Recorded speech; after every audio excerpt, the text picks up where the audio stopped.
नमस्कार साथियों, आप सभी का अल्फा डिफेंस एकेडमी जोधपुर के ऑनलाइन डिजिटल प्लेटफॉर्म पर स्वागत एवं हार्दिक अभिनंदन। सामान्य विज्ञान की आज की क्लास में हम अम्ल, सार और लवण के बारे में डिस्कस करेंगे। इससे पहले हमारी एक क्लास हो गई जिसमें हमने अम्ल एवं सार, एसिड और बेस में क्या डिफरेंस होता है और जो भिन्न भिन्न वैज्ञानिक आए उन्होंने क्या क्या संकल्पनाएं दी, और उसके बाद हमने कुछ महत्वपूर्ण अम्लों के बारे में बात की। उसी टॉपिक को आगे बढ़ाते हैं और आज हम कुछ पादप अम्ल होते हैं उनके बारे में डिस्कस करेंगे और उसके बाद सारों के बारे में डिस्कस करेंगे। चलिए देखते हैं। जैसे पादप अम्ल,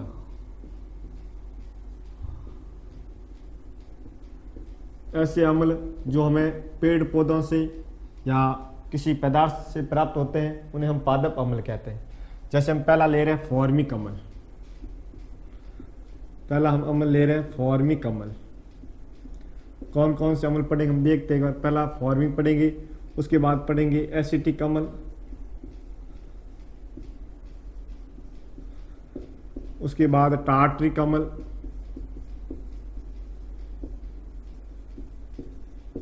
उसके बाद मैलिक अम्ल,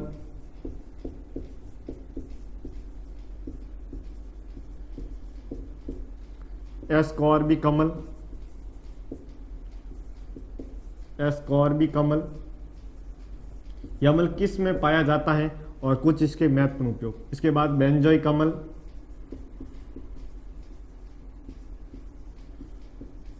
उसके बाद ऑक्जेलिक अम्ल,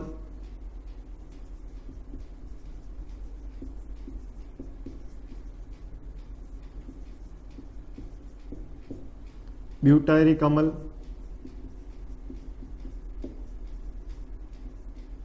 ब्यूटायरिक ब्यूटायरिक अम्ल।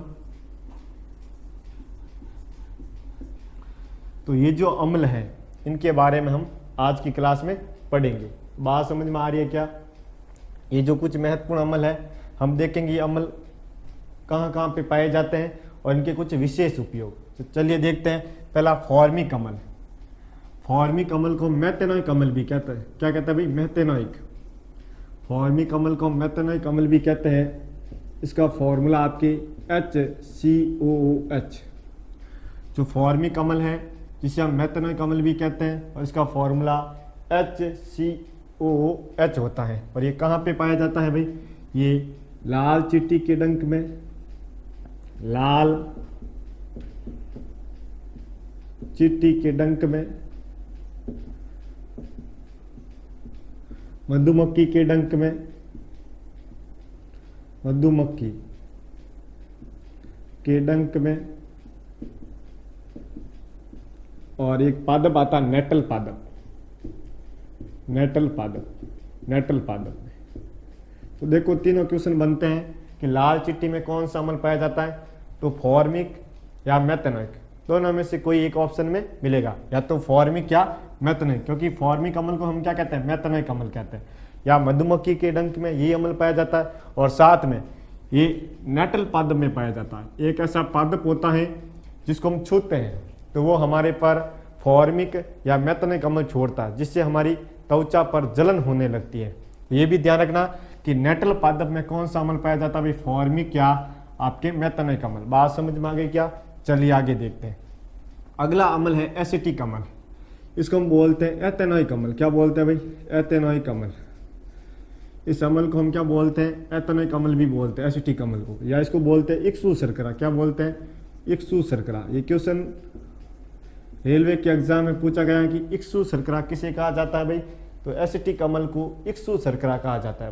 इस बात को ध्यान रखना। आगे देखते हैं। इसका फॉर्मूला CH3COOH। एसिटिक अम्ल का जो फॉर्मूला क्या होता है भाई? CH3COOH।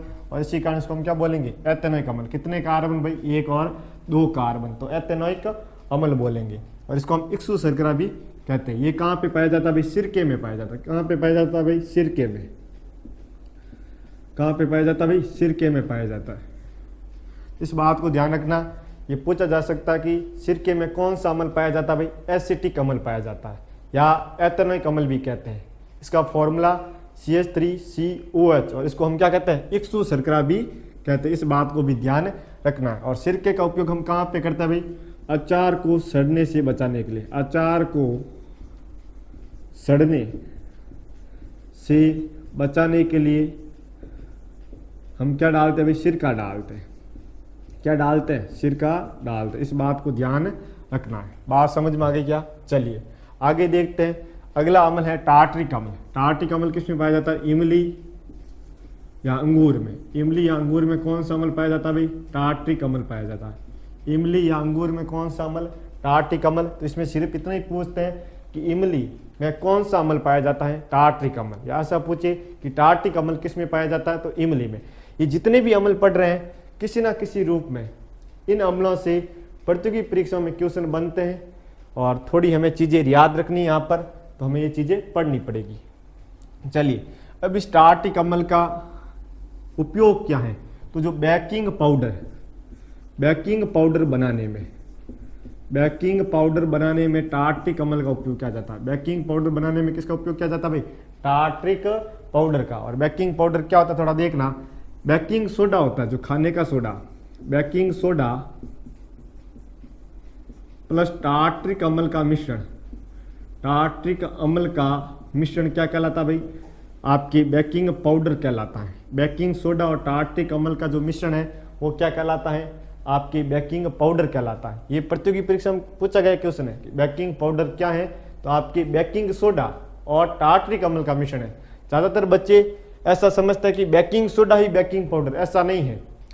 बेकिंग सोडे के साथ टार्ट्रिक अम्ल मिला हुआ है तो वो क्या कहलाएगा, बेकिंग पाउडर कहलाएगा। इस बात को समझना। और बेकिंग पाउडर का हम यूज करते हैं जब भी हम इसको कोई भी पूड़ी होती है, पूड़ी में डालते हैं जैसे, या जो पानी पतासे वाला है वो डालते हैं तो वो फूल जाता है। तो फुलाने के लिए, बेक करने के लिए, फुलाने को हम साइंस की भाषा में बोलते हैं बेक करना, बेक, तो बेकिंग बना। बात समझ में आ गई क्या?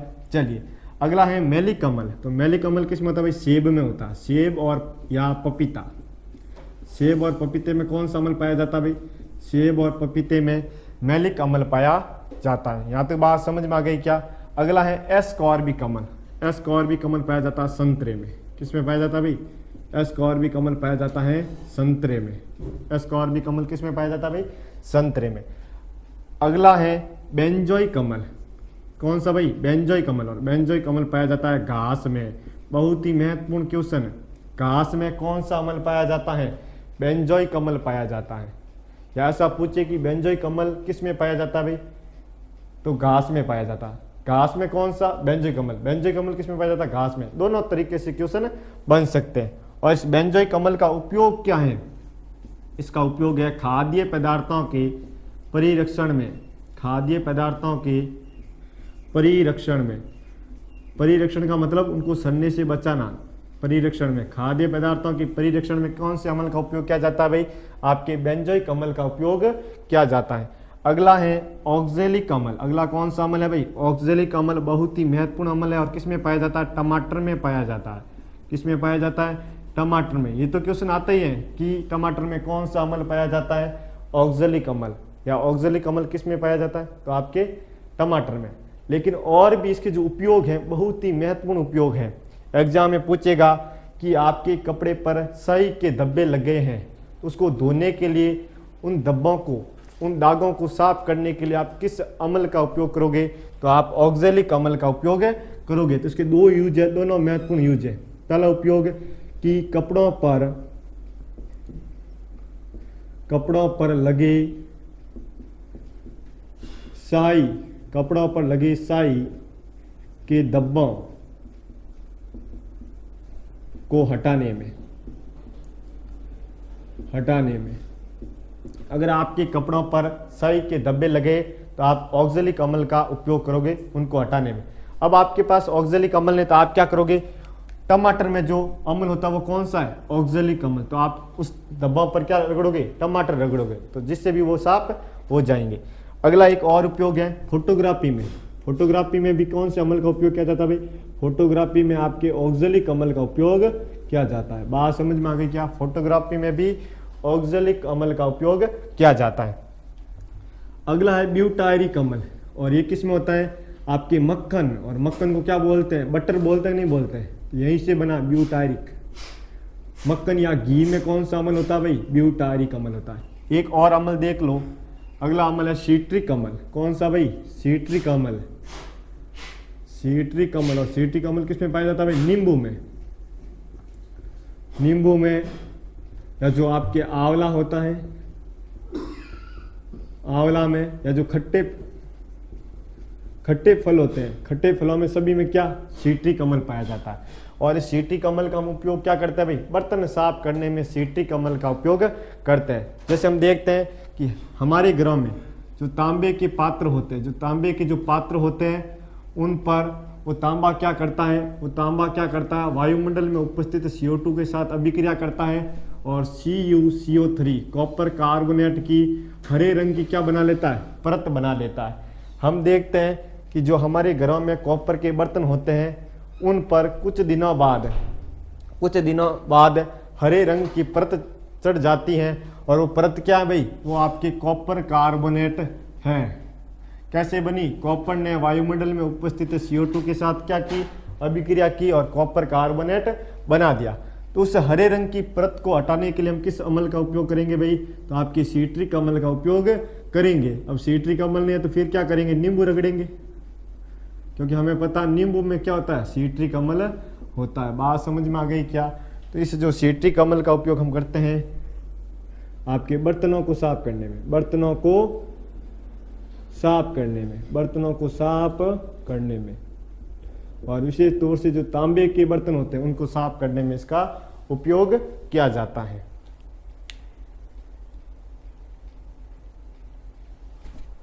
और आपको अम्लों से क्वेश्चन पूछ ले, तो कभी कभार ये पूछ ले कि चाय में कौन सा अम्ल होता है, टॉनिक अम्ल होता है। कौन सा होता है भाई, टॉनिक अम्ल होता है। चाय में कौन सा अम्ल होता है, टॉनिक अम्ल होता है।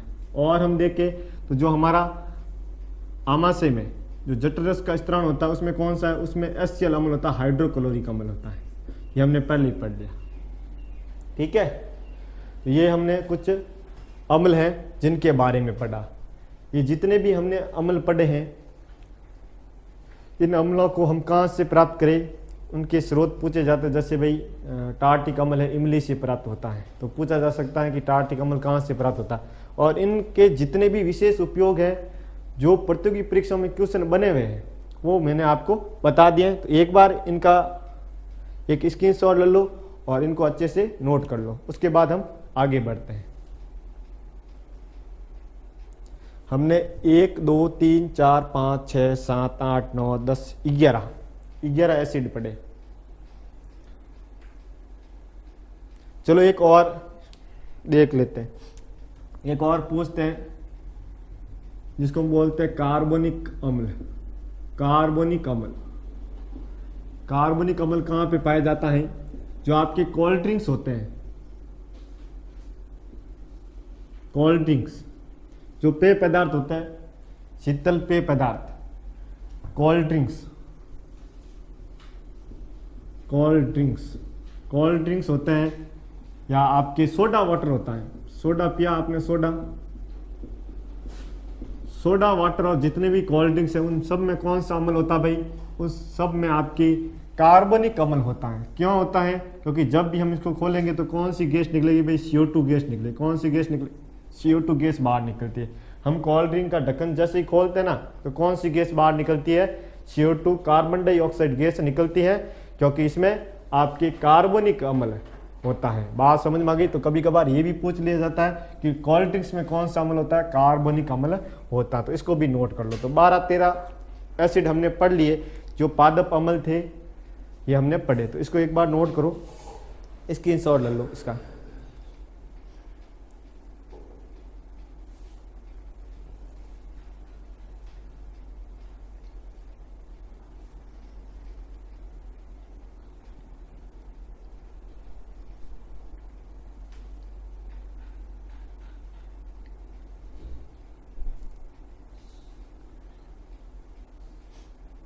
चलिए, आपने नोट कर लिया, इसका एक स्क्रीनशॉट ले लो, उसके बाद आगे बढ़ते हैं।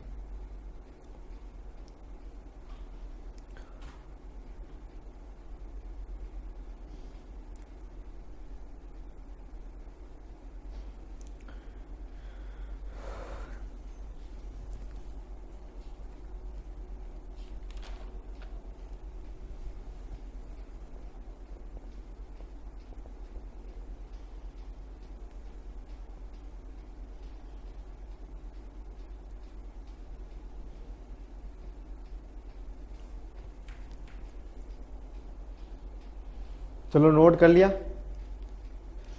चलो आगे बढ़ते हैं। मैं इसको रब कर रहा हूँ, स्क्रीनशॉट ले लो इसका फटाफट।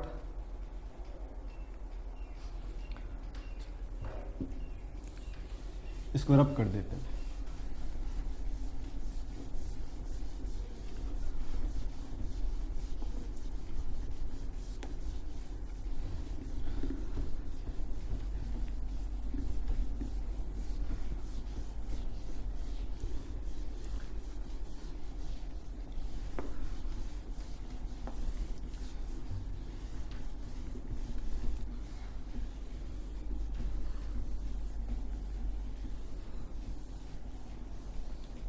चलिए, तो ये जो अम्ल वाला पार्ट है हमने पूरा पढ़ लिया, अम्ल वाला जो पार्ट था वो पूरा पढ़ लिया। अब थोड़ा सार के बारे में देखते हैं। हालांकि हमने प्रारंभ में अम्ल तथा सारों के बारे में पढ़ा, वहाँ पर काफ़ी चीज़ें सार बेस के बारे में डिस्कस की। बात समझ में आ गई क्या? काफ़ी सारी चीज़ें हमने बात कर ली। तो थोड़ा समझना इसको, मैं जो बात बता रहा हूँ। एक शब्द आता सारक, सारक। तो जो सारक जल में विलय होते हैं, जो सारक जल में विलय होते हैं, जो सारक जल में विलय या घुलनशील होते हैं, घुलनशील होते हैं, वो क्या कहलाते हैं? सार कहलाते हैं। वो क्या कहलाते हैं भाई? सार कहलाते हैं। बात समझ में आई क्या? जो सारक होते हैं, जो सारक होते हैं, ऐसे सारक जो जल में घुलते हैं, जो जल में विलय है, जल में घुलनशील है, वो क्या कहलाते हैं? सार कहलाते हैं। जैसे एग्जाम्पल के तौर पर NaOH एक सारक है जो आपके जल में घुलता है, तो आपके ये एक प्रकार का सार है। आगे देखें KOH, NH4OH या आपके MgOH2 या CaOH2, जितने भी ये आपके सार हैं, जितने भी सारक हैं जो जल में घुलनशील है, वो क्या कहलाएंगे? सार कहलाएंगे। इस बात को ध्यान रखना। चलिए, इसका मतलब हम कह सकते हैं जितने भी सार होते हैं वो क्या होते हैं? जल में घुलनशील होते हैं। ये बात हमें पता चल गई। चलिए, अब सार है वो दो प्रकार के होते हैं, प्रबल सार और दुर्बल सार। थोड़ी सी आप जानकारी जुटा लीजिए, प्रबल सार कौन से होंगे और दुर्बल सार कौन से होंगे। प्रबल सार और दुर्बल सार। अगर आपको परीक्षाओं में प्रबल और दुर्बल सार का पूछे, थोड़ी सी जानकारी जुटा लो कि आपको विशेष तौर से दो नाम प्रबल सारों में और एक नाम दुर्बल सारों में याद रखना है। प्रबल सार दो नाम याद रख लो, NaOH सोडियम हाइड्रोक्साइड और KOH पोटेशियम हाइड्रोक्साइड, और दुर्बल सार अमोनियम हाइड्रोक्साइड NaOH। बात समझ में आ गई क्या? अगर आपको एग्जाम में प्रबल और दुर्बल सार के बारे में पूछे तो ये थोड़े नाम याद रख लो कि NaOH और KOH क्या है? प्रबल सार है, और आपके NH4OH अमोनियम हाइड्रोक्साइड क्या है? दुर्बल सार है। बात समझ में आ गई क्या? चलिए आगे बढ़ते हैं और कुछ विशेष सारों के बारे में बात करते हैं। जिस प्रकार हमने अम्ल पढ़ी, उसी प्रकार हम सारों के बारे में भी पढ़ेंगे। चलिए, हम कौन कौन से सारों के बारे में पढ़ेंगे मैं एक बार आपको बता रहा हूँ। एक तो हम पढ़ेंगे NaOH, दूसरा हम पढ़ेंगे KOH, तीसरा हम पढ़ेंगे आपके CaOH2, अगला हम पढ़ेंगे MgOH2, और अगला हम पढ़ेंगे AlOH3। ये जितने भी हम सार पढ़ेंगे, उनको पढ़ने के पीछे हमारा मकसद है कि इन सारों से प्रतियोगी परीक्षाओं में क्वेश्चन बनता है। इनके जो भी उपयोग है बहुत ही महत्वपूर्ण उपयोग है, और यहाँ से क्वेश्चन बनने की प्रबल संभावना। चलिए, पहला है NaOH। इसका रासायनिक नाम होगा सोडियम हाइड्रोक्साइड। क्या होगा भाई? Sodium hydroxide.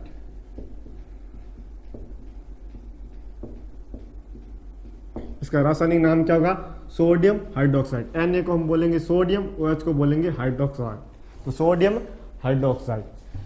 इसका जो उपनाम है वो है कास्टिक सोडा। क्या है भाई? Caustic soda. तो प्रतियोगी परीक्षा में क्वेश्चन बार बार पूछा गया कास्टिक सोडा का सूत्र क्या है। तो कास्टिक सोडे को हम क्या कहते हैं, सोडियम हाइड्रोक्साइड, तो NaOH। इसके साथ इसको हम क्या बोलते हैं, दाहक सोडा भी बोलते हैं। क्या बोलते हैं भाई, दाहक सोडा।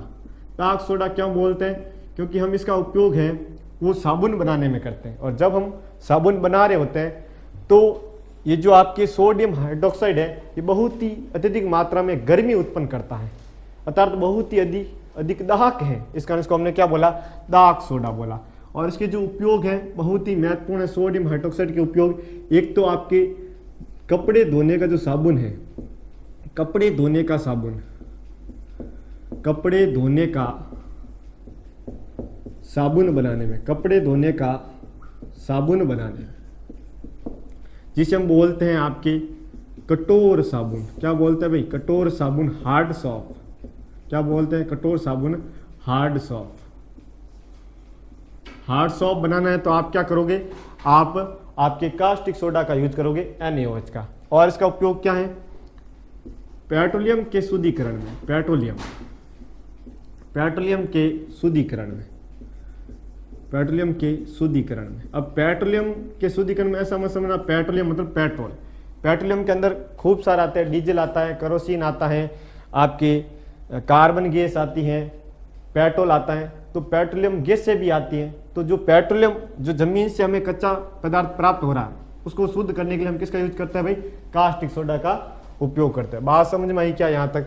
चलिए अगला हम पढ़ते हैं KOH। इसका रासायनिक नाम क्या होगा भाई, पोटेशियम हाइड्रोक्साइड। क्या होगा भाई, पोटेशियम हाइड्रोक्साइड।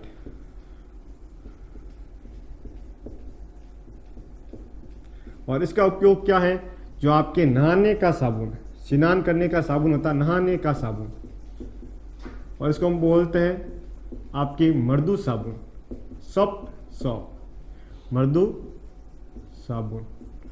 वैसे हमने जल पढ़ा, वहाँ पे कठोर जल और मृदु जल के बारे में डिस्कस किया,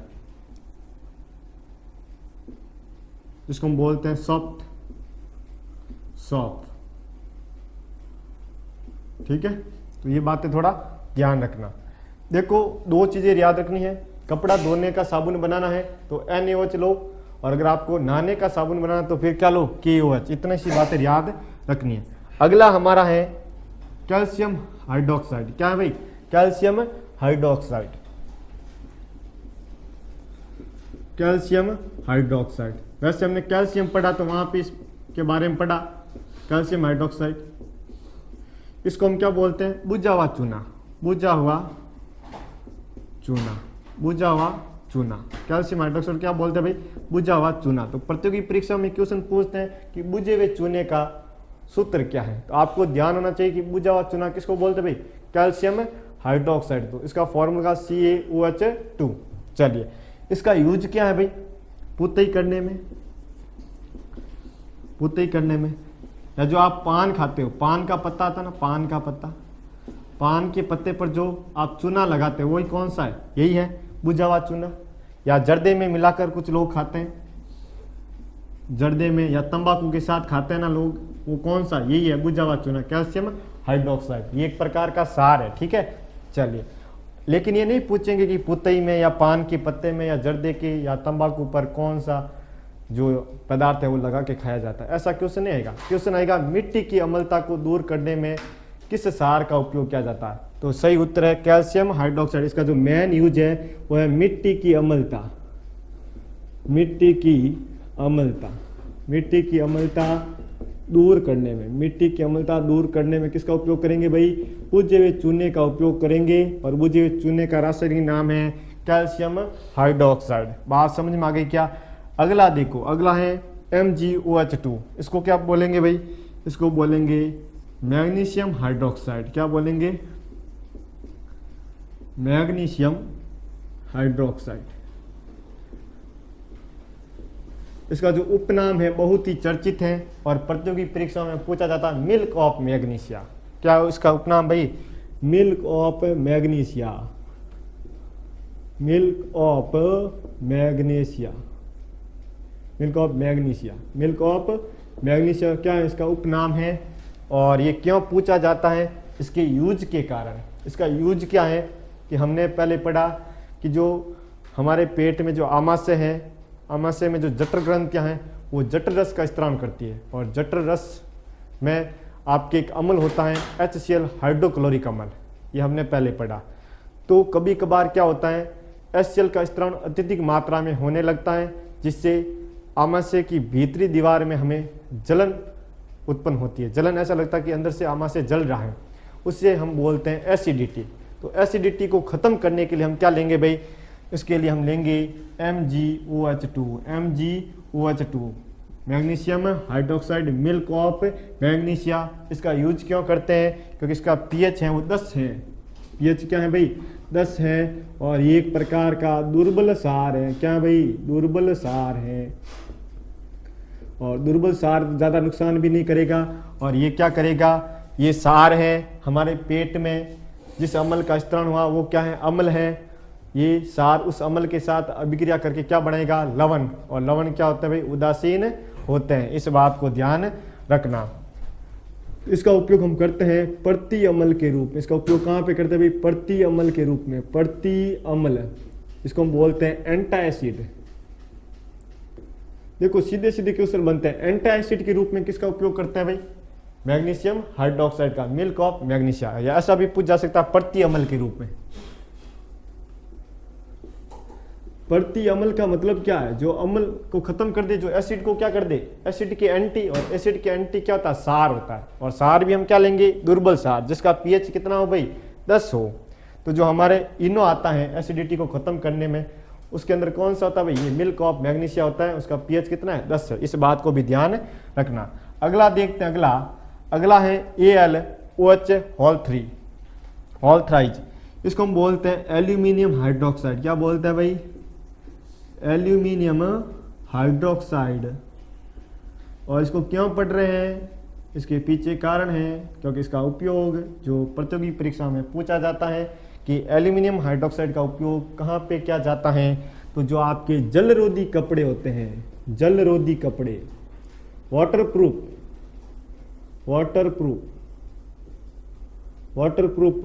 जलरोधी कपड़े तैयार करने में, जलरोधी कपड़े तैयार करने में किसका उपयोग करते हैं भाई, एल्यूमिनियम हाइड्रोक्साइड का।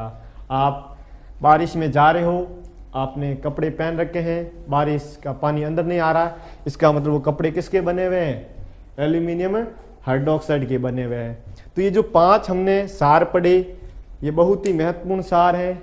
यहाँ से प्रतियोगी परीक्षा में क्वेश्चन बन सकता है, और इनके जो उपयोग हैं, एक से बढ़कर एक उपयोग हैं। यहाँ से प्रतियोगी परीक्षा में क्वेश्चन पूछे गए, जो भी हमने ये चीजें पढ़ी हैं आज की क्लास में, चाहे हमने पहले कुछ पादप अम्ल पढ़े या अभी हमने सार पढ़े, बहुत ही महत्वपूर्ण चीजें पढ़ी प्रतियोगी परीक्षाओं की दृष्टि से। बहुत ही छोटे छोटे और मेजर क्वेश्चन बनते हैं यहाँ से। तो जैसे ऐसा पूछ लिया कि कास्टिक सोडा का फॉर्मूला बताओ, या जो आपके सॉफ्ट सोप होता है, नहाने का साबुन बनाने में किसका उपयोग करेंगे, या मिट्टी की अम्लता दूर करने में किसका उपयोग करेंगे, या मिल्क ऑफ मैग्नीशिया का फॉर्मूला क्या होता है, या एंटा एसिड के रूप में किसका यूज करते हैं, ये भी पूछ जा सकता है, या जलरोधी कपड़े तैयार करने में किसका उपयोग करेंगे। तो ऐसे कुछ महत्वपूर्ण क्वेश्चन यहाँ से बनते हैं। तो एक बार इसको नोट करें, फिर हम थोड़ा और आगे बढ़ते हैं।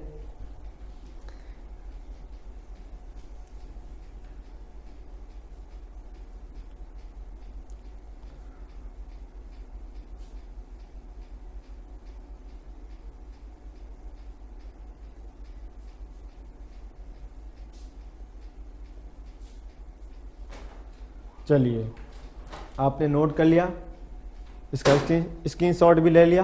चलिए, तो आज की क्लास में इतना ही। आगे जो हमारी अम्ल, सार और लवण की जो क्लास होगी, उसमें हम कुछ महत्वपूर्ण सॉल्ट के बारे में, उदासीनीकरण अभिक्रिया क्या होती है, या pH स्केल के बारे में जो महत्वपूर्ण क्वेश्चन बनते हैं उनके बारे में डिस्कस करेंगे। आज की क्लास में इतना ही। यदि आपको जनरल साइंस की क्लास से अच्छी लग रही है तो अपने सुझाव कमेंट बॉक्स में ज़रूर दें, और साथ में अल्फा डिफेंस एकेडमी के यूट्यूब चैनल की लिंक को आपके जितने भी साथीगण, आपके मित्र जो वर्तमान में किसी न किसी प्रतियोगी परीक्षाओं की तैयारियों में जुटे हुए हैं उन तक शेयर कीजिए ताकि इस चैनल का जो लाभ है उन तक पहुंच सके। आज के लिए इतना ही। जय हिंद, जय भारत।